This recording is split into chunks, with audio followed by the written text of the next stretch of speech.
In the United Methodist Book of Discipline, Article 12 of the Doctrinal Standards and Our Theological Task states, "We believe all men stand under the righteous judgment of Jesus Christ, both now and in the last day. We believe in the resurrection of the dead, the righteous to life eternal, and the wicked to endless condemnation." Is Christian Universalism compatible with Methodism, and more specifically United Methodism, in light of that statement there? I guess on the surface, no. According to our doctrinal standards, as you just read, we believe in some sort of eternal destruction judgment for some people. But I think there's a deeper yes to that. And so let me just, if I can take a moment to explain why I think that even though it doesn't accord with the letter of the law, I think it accords with the spirit, if you will. So, John Wesley, I'm still a huge fan of John Wesley. There's some things in Methodism that I disagree with, but one of the reasons I've remained Methodist is, Wesley's theological vision is dominated by the idea that God is love. That's at the center of all of his thinking, all of his vision of what the Christian life looks like. First John was his favorite book of the Bible, and that's the book where we find a couple times the statement that God is love. And so, Wesley tried to work out a vision of God in the Christian life in the light of that. And I will say this, for someone living in the 1700s in Western Europe, Wesley had a remarkably inclusive vision of salvation. He wasn't universalist, I'll make that clear, but he made it clear that he thought, for example, people of other faiths could be saved, Jews, Muslims, even Catholics, he said, right?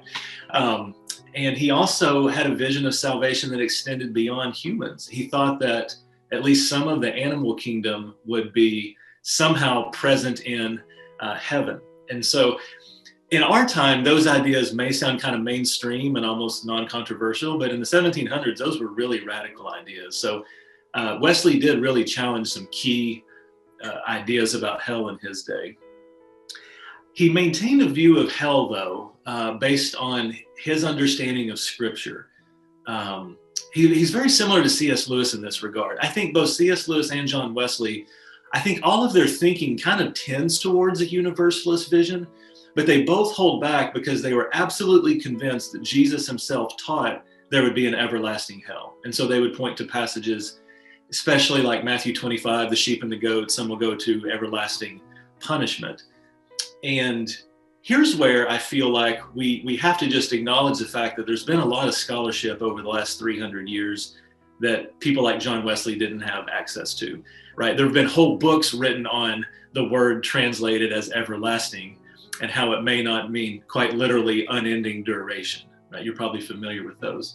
And so I think John Wesley's vision of God trends towards universalism. I think he had some misunderstandings of how to interpret certain passages of scripture that kept him from going there ultimately.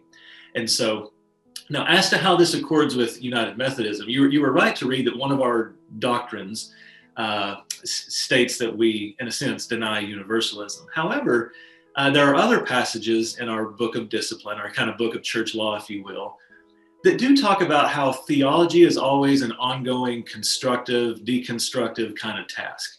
And so there's other places in our book of discipline where we acknowledge that we don't have it all nailed down right now. And if one were to look at the history of United Methodism, you would see that our beliefs and official stances change quite a bit over time. And so from my perspective, I think it accords with the heart of Methodism. And I think it's possible that one day, we may officially alter that view to allow for universalist thinking. I don't know if that'll happen, but I hope it does.